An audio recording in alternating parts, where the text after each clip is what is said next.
Hi there, this is Ronnie, Ambersnight, coming at you with a video. Here we go again. It seems several of the southern states of the United States are looking to pass what they are referring to as anti-discrimination law in the state. Essentially what they want to do is to protect the rights of Christians to refuse service based on religious freedom. This is in response to a case where a wedding photographer refused to take pictures at the ceremony of a gay couple, and that photographer was sued. We've had similar cases here in the UK where bed and breakfast owners have refused gay couples a room, or worse, they would offer them a room but with 2 single beds. And have been sued and have been, found wanting. I have a few things to say on this. First of all, whilst it is the right of businesses who they wish to do business with, your refusal has to be reasonable. And refusing to take pictures at a ceremony because the couple is gay is not reasonable. Simple as that. It's irrational. It's stupid. It's dumb. It's not reasonable. And as such, the couple rightly won that case. If you're a bed and breakfast owner, if you are renting out your rooms to couples and you refuse a couple on the grounds of their being gay, that's not reasonable. It's not reasonable. It's irrational. It doesn't stand up, which is why they've been losing these cases. Now they're claiming that their religious freedom is being impeded here. And I have to say they're talking shite. Sorry to use such crude language, but it's true. They're talking complete rubbish. Let's be absolutely clear on this. When you open a business to the public, you are morally obligated to extend that business to all citizens. All. If you are a bed and breakfast owner or a hotel owner, you are morally and legally obligated to take all legitimate business. Now, there are some cases, if you're talking about renting a room to a couple, where you would have the right to restrict them. Examples would be if you believed that one of the people involved was underage. Because if they're presenting themselves as a couple and one of them you believe is underage, then that would be breaking the law. That, them being a couple, if they are being sexually intimate, is breaking the law, and you are morally obliged to not give them, if you're going to give them a room, you can 2 separate beds. That would be reasonable. If you believe that the 2 people involved are related, and then you're looking at incest, again, it would be reasonable for you to deny them, at least deny them the same bed. Those are reasonable because what would be happening there is someone breaking the law in your establishment, and you would be liable. But a gay couple, if both of them are, if you're talking about 2 men or 2 women, both old enough, both over the age of consent, neither related to the other, both consenting adults. You have no reason to deny them that room. Religion doesn't give you a right to discriminate. The problem with a lot of these laws that are being written is that they're being written very broadly. There is nothing in any of the statutes that would prevent someone who was racist from denying services to a black person and claim religious conviction. There is nothing to stop someone denying service to a person of a different religion and claim religious conviction.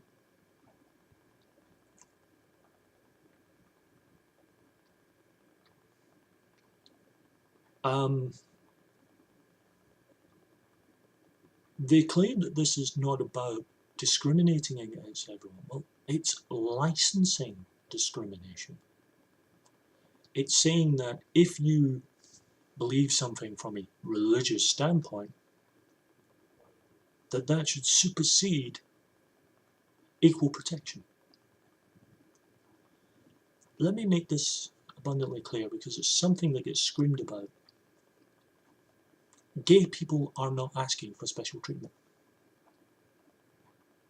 Yes, it's a shocker, but it's true. They're not asking for special treatment. The religious people are. What the religious right, especially, want in a country is a pecking order, which is the religious right, other Christians, other religions, gay people. That's what they want. They want this sort of fascist pecking order. And I know there's this old argument that the minute you start talking or comparing any ideology or viewpoint to Nazi Germany, you lose the argument. But there's no doubt that there are echoes of what is going on here that you could see in the build-up in the early part of the 1930s with the persecution of the Jews in Germany. I choose to see it slightly differently. Yes, it's undoubtedly persecution. Not of Christians, but by Christians. There is no persecution of Christians in America, just as there is no persecution of Christians in the UK. What the Christian, all these naysayers can't stand isn't that they are being treated less than, it's the fact that they're not being treated as more than. It's not that their rights are being diminished. It's just that they're no longer being seen as a special case, which I believe is exactly how it should be.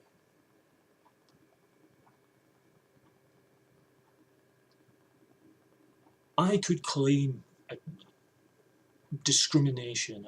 I could claim from any sort of philosophical, ethical, political, or spiritual standpoint. It doesn't make it right, though.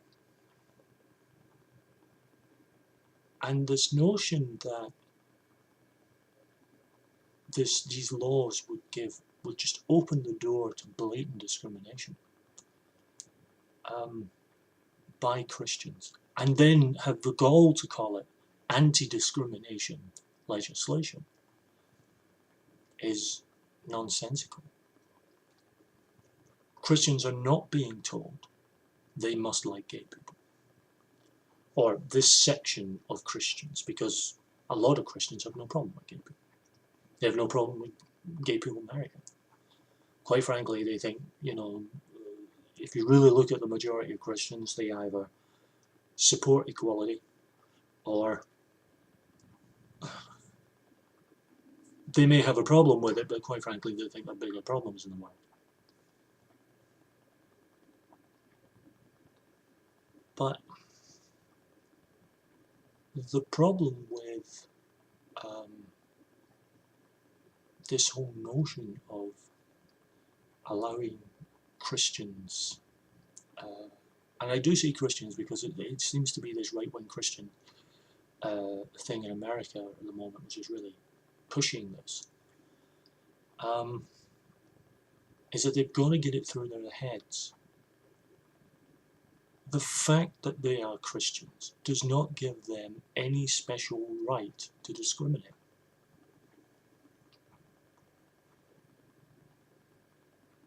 It gets annoying for me seeing, hearing this. It upsets me that we're living in an age where racism is rightly frowned on, sexism is rightly frowned on, religious persecution and discrimination is rightly frowned on, and yet homophobia still seems to be the accepted face of prejudice. As I've said in other videos, and I repeat it here, I consider them all the same thing. As far as I'm concerned, the only difference between racism, sexism, sectarianism and homophobia is the target. The construct, the thing that causes this discrimination is the same. The problem lies not with the target, but with the person who has the view, the discriminatory view. If you have a problem with other races, that's your problem. If you have a problem with other genders, that's your problem. You have a problem with other religions, that's your problem. If you have a problem with other sexual orientations, legitimate sexual orientations, that's your problem. It's not their problem. The law should not be being written to defend the indefensible, which is open bigotry. The way I see it, though, I see this as the last desperate roll of the dice by the religious right in America. They can't stand the idea that this pecking order, where they are super special and those they despise should be at the bottom, is being challenged again and again and again around the world, around America and globally. They can't stand it. The idea that bigotry and discrimination and open hatred of a legitimate section of our society is now being frowned upon, they can't stand. And they're screaming religious persecution. It's not religious persecution. They are the ones doing the persecuting. The rest of decent society is turning around and frowning on them for it, and rightly so. What they don't seem to like is being frowned on for doing something wrong. I got a simple answer. Stop doing something wrong. If you have a problem with gay people, fine. If you have a problem with gay marriage, don't marry a gay person. But don't stop someone else from marrying the person they love. It doesn't affect your marriage. It doesn't affect the institution of marriage in a negative light. In fact, I believe it strengthens it. But what this constant bigotry and discrimination does is just make you look like fools. Hateful, spiteful, vile fools. And the more it goes on, the more ridiculous the arguments become and the more ridiculous you look. See to it. Just open your eyes, open your minds, and open your hearts before you start opening your ignorant minds.